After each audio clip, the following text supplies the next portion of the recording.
G7 शिखर सम्मेलन में PM Modi की जमकर तारीफ हुई है। पीएम मोदी की तारीफ फ्रांस के राष्ट्रपति इमैनुएल मैक्रों ने की है। G7 समिट में भारत की छाप हर जगह दिखने को मिल रही है।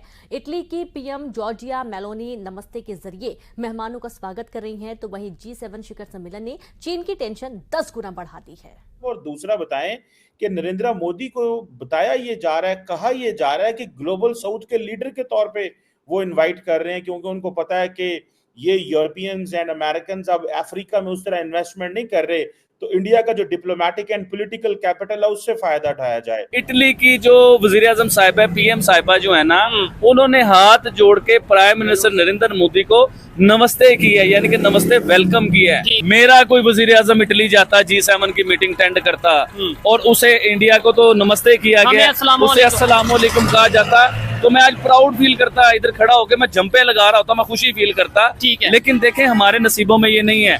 क्या पाकिस्तान में क्या नहीं है, मुझे आप बता दें। इस टाइम पाकिस्तान दुनिया के 136वें नंबर पे खड़ा हुआ है भाईजान, इकोनॉमी में। जी जी बिल्कुल। प्रधानमंत्री मोदी देखिए, वो आज की डेट में दुनिया के प्रेसिडेंट हैं, ये आपको मानना पड़ेगा।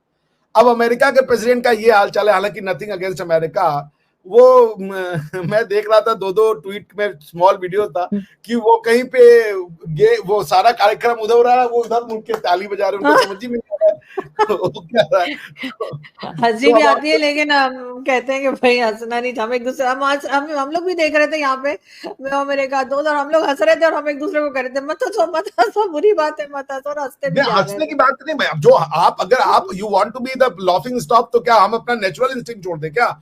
G7 में भारत का दम, मोदी का ग्लोबल अंदाज। भारत के साथ हाथ मिलाने के लिए सुपर पावर बेटा। G7 में टॉप पर पीएम मोदी का एजेंडा। G7 नहीं G8 होना चाहिए और इंडिया को भी इसमें शामिल हो जाना चाहिए एज ए मेंबर, क्योंकि अब तो 50 मर्तबा कितनी जब से हो रही है इंडिया उसके अंदर शामिल हो रहा है, और मोदी साहब भी कई मर्तबा उसके अंदर शामिल हो चुके हैं। तो आपने ये जो बात की, तो क्या आप समझते हैं कि क्योंकि जॉर्जिया मेलोनी तो बड़ी उससे बुलाती हैं और बहुत ज्यादा क्लोज टर्म्स भी हैं, तो ऐसा अगले 1-2 साल में आपको नजर आएगा? वेयर विल इंडिया स्टैंड, ये दुनिया के लिए बहुत बड़ा चिंतन का विषय है और लोग इसके ऊपर डिस्कशन कर रहे हैं। इसीलिए देव और उनको पता है कि भारत में आज की तारीख में there is a strong leader who will take a decision. तो इंडिया का सीन ऐसा है, because it is the 5th biggest economy, it should automatically be part of G7। जैसा कि चाइना इज G2 तो नहीं आता China, because it is not a democracy, लेकिन इंडिया तो डेमोक्रेसी भी है। G7 ने हर मुल्क को ग्लोबल साउथ से बुलाया है। एक तो उन्होंने पाकिस्तान को तो मुंह ही नहीं लगाया, उन्होंने कीनिया को भी बुलाया। शायद हम उन मुल्कों को कुछ समझते ना हो तार साहब, उन्होंने उनको भी बुला लिया एज ए ऑब्जर्वर। शायद हम चाइना ब्लॉक में चले गए हैं इस वजह से तार साहब। और दूसरा बताएं कि नरेंद्र मोदी को बताया ये जा रहा है, कहा ये जा रहा है कि ग्लोबल साउथ के लीडर के तौर पे वो इनवाइट कर रहे हैं, क्योंकि उनको पता है कि ये यूरोपियंस एंड अमेरिकन अब अफ्रीका में उस तरह इन्वेस्टमेंट नहीं कर रहे, तो इंडिया का जो डिप्लोमेटिक एंड पॉलिटिकल कैपिटल है उससे फायदा उठाया जाए। और तार साहब, आपके जो लीडर हैं जो बाइडेन साहब, वो उधर कभी इधर जा रहे थे, कभी उधर जा रहे थे। अमेरिका में क्या ऑब्जर्वेशन है, अभी तो 6 महीने पड़े इलेक्शन में, क्या कोई ऐसा अदारा है जिसमें सियासतदानों को चेक किया जाता है कि ये इलेक्शन लड़ने के काबिल है या नहीं? क्योंकि उनके बारे में बड़ी बातें आ रही हैं, आप बड़े क्रिटिकल रहते हैं उनके बारे में, जरा उसके बारे में भी हमें बताएं। और जरा इसको जरा बताएं कि ये G7 कैसे और मल्टीलैटरलिज्म का एक बड़ा प्लेटफॉर्म इमर्ज हुआ है, कैसे देखते हैं सर इसको? चीमा साहब, G7 पे मैं बात करना चाहूंगा। पहले तो करेक्शन करना चाहूंगा कि पाकिस्तान किस ब्लॉक में है। पाकिस्तान उसी ब्लॉक में जहां था, और उस ब्लॉक का नाम है डॉलर ब्लॉक। जहां से पैसे मिल जाए हम उस ब्लॉक में होते हैं। इसमें हमारा चाइना के साथ कोई रिश्तेदारी नहीं। आपको पता होना चाहिए कि हमारे मुर्शिद पाक ने बिल्कुल सील कर दिया था, CPEC को बंद कर दिया था, प्लेट में रख के हर चीज अमेरिका को दी थी। तो हमारा ब्लॉक डॉलर ब्लॉक है, हमारा कोई ब्लॉक दूसरा नहीं है। एक तो ये तस्वीर है, और बाकी ये बात ठीक है। इस वक्त हम दोनों साइडों पे जा रहे हैं। चाइना गए हैं प्राइम मिनिस्टर साहब कि शायद वहां से कोई अच्छी बिड आ जाए। अब बिडिंग हो रही है आजकल, क्योंकि जब से भारत के अमेरिका के साथ रिलेशनशिप थोड़े खराब हुए हैं, हम बिडिंग करा रहे हैं। चाइना अच्छे पैसे दे देगा तो वहां चले जाएंगे, IMF अच्छे पैसे दे देगा तो उनके साथ चले जाएंगे, हमें क्या फर्क पड़ता है। तो इस वजह से उन्होंने दर हकीकत डॉलर ब्लॉक के लोगों को शायद फासले पर रखा। यही शायद वजह है कि G7 ने हमें नहीं बुलाया। अब इसमें इस दफा कई चीजें मुतनाजा हो रही हैं यूरोप के हवाले से। जॉर्जियो मेलानी एक हीरो बन के सामने राइज कर रही हैं वो। हालांकि वो खुद फार राइट, अपने एक छोटी सी पार्टी है इटली की, फार राइट वहां से आई है।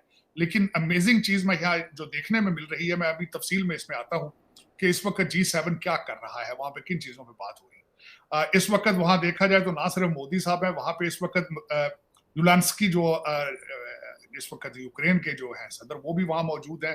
जाहिर है वो पैसे लेने आए हैं और पैसे दे रहे हैं उनको। जॉर्जियो मेलानी ने इसी ओपनिंग स्टेटमेंट इस G7 में ही $50 बिलियन का पैकेज का ऐलान किया है। यहाँ ये जरूर बताऊंगा कि इस वक्त यूरोप के अंदर ज्यादातर सवाए यूके के सारी जो कंट्रीज है वहां पे फार राइट पार्टियां आगे आ रही हैं, जिनकी सबसे बड़ी वजह ये है कि लोग यूक्रेन से बेजार हैं।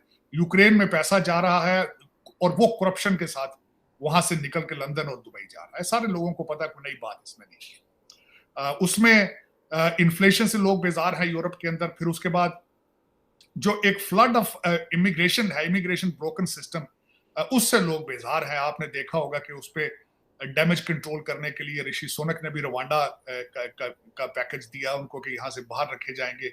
इटली भी इसी तरह के पैकेज बनाने की कोशिश कर रहा है, लेकिन इन वजूहात की वजह से जो लेफ्ट साइड है वहां पे वो कमजोर हो गया है, बल्कि ऑलमोस्ट चेंजेस आ रहे हैं सारे यूरोप के अंदर। इस चेंज के बावजूद $50 बिलियन का पैकेज यूक्रेन को देना कुछ समझ नहीं आ रही। हाँ, उसके लिए अपने लोगों को सेटिस्फाई करने के लिए ये जरूर कहा गया है कि ये रशिया के पैसे जो हमने फ्रीज किए थे उनमें से दे रहे हैं, बल्कि जॉर्जियो मेलानी ने कहा है उन पैसे जो रशिया के पैसे फ्रीज किए उसके इंटरेस्ट से ये पैसे दिए जा रहे हैं। साथ दूसरी तरफ से जो इस वक्त पुतिन है उन्होंने थ्रेट भी कर दिया, उन्होंने कहा सीरियस कॉन्सिक्वेंसेज हो गए जो आप कर रहे हैं, ये हमारे पैसे का गलत इस्तेमाल जो कर रहे हैं इस पे सीरियस कॉन्सिक्वेंसेज हो गए। अब इस पे कुछ चीजें जो इस वक्त वहां पे हुई हैं उन पे बात करते हैं चीमा साहब।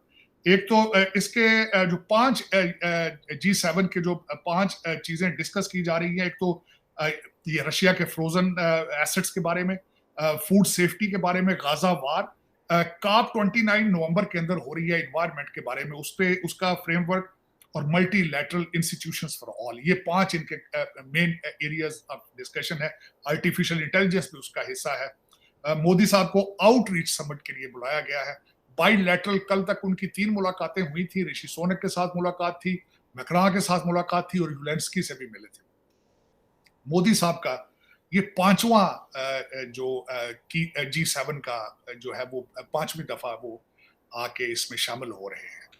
कल आज की अभी रिसेंट 1 मिनट पहले कल तक वो he was on a distance from Trudeau के साथ उनकी जो मुलाकात थी was not part of the schedule, लेकिन उससे भी अभी मैंने जो चेक किया 5 मिनट पहले तो उनसे भी उनका शेक हैंड हुआ है। जिससे शेक हैंड नहीं हुआ वो हमारे बाबा जी हैं, जो बाइडेन साहब, बहाना ये किया गया है कि वो उनका जो स्केड्यूल उनका जो है वो डिफरेंट है, कॉन्फ्लिक्ट ऑफ स्केड्यूल है। हालांकि बाबा जी को कहीं टीके टूके लगा रहे होंगे साइड पे खड़े होकर, क्योंकि उन्होंने जो ड्रामे कई किए हैं वो मैं बताना चाहूंगा आपको। पहले तो जाते ही उन्होंने जॉर्जियो मेलानी को सलूट ठोक दिया जाते ही सबसे पहले, हालांकि उसको शेक हैंड करना चाहिए था ये जिस तरह भी। फिर वहां से निकले हैं और फिर जाते ही उन्होंने यूलेंस्की जो यूक्रेन के हैं, फिर दूसरा सलूट उन्होंने उसको ठोका है। फिर तीसरा उन्होंने ड्रामा जो किया है कि मुलाकात के अंदर जब बैठ के बातें हो रही डिप्लोमेसी की, तो बाबा जी जाहिर ओवरडोज हैं, टीके लगे हैं उनको, वो सो गए हैं। फिर यूक्रेन के जो यूलेंस्की उन्होंने जाके उठाया, चाचा जी हाँ आपने अभी हमें पैसों का चेक साइन करना है, प्लीज सोए ना आप। तो उन्होंने उठाया बल्कि जाके। फिर अगला जो ड्रामा उन्होंने ये किया कि सारे जो G7 के 5-6 लोग जो ऊपर से छलांगे मार के लोग आ रहे थे झंडों के साथ, वो सारे एक साइड पे खड़े थे। बाबा जी को पता नहीं पेशाब आ गया या क्या, वो साइड पे खेतों की तरफ चलना शुरू हो गए। तो वो एक खातून जो मेरे ख्याल जॉर्जियो मेलानी थी, उन्होंने कहा चाचा जी आप इधर आ जाए प्लीज, आप कहाँ जा रहे हैं, आगे कुत्ते बंधे हुए। लेकिन ये कि अमेरिका को पता है इस वक्त कि बाबा जी जो है उनको उठा के ले जाया जाता है, तो पकड़ के ले जाया जाता है वापस। हुकूमत इस वक्त ओबामा साहब चला रहे हैं पिछले 12 साल से। 12 साल से ओबामा इस वक्त अमेरिका में बिल्कुल इस तरह ही है जिस तरह जॉर्ज होता था, जिस तरह किंग होते हैं, वो he is running the government. उन्होंने डिपार्टमेंट ऑफ जस्टिस को भी बिल्कुल घेरा डाल दिया है, उसके अंदर एक्टिविस्ट सारे डाल दिए हैं। स्टेट डिपार्टमेंट के अंदर, पेंटागन के अंदर, FBI के अंदर, CIA के अंदर सारे जो एक्टिविस्ट थे, सोशलिस्ट माइंडेड जो लोग थे, उनको प्लांट उन्होंने कर दिया है। मैं मुसलसल इस बात को कहता हूं, अगर डोनाल्ड ट्रंप साहब जीत भी जाते हैं अमेरिका को बचा नहीं पाएंगे, क्योंकि इस वक्त जिस तरीके से ओबामा का जो ड्रीम था कि इस कंट्री को शुरू करना है। कौम को बता दिया गया है कि वर्ड अमेरिका इज रेसिस्ट, इसका झंडा रेसिस्ट है, इसका एंथम रेसिस्ट है, word White House is racist, white America is the racist place on the planet, ये बता दिया गया है उनको और वो इस पे बिलीव करते हैं।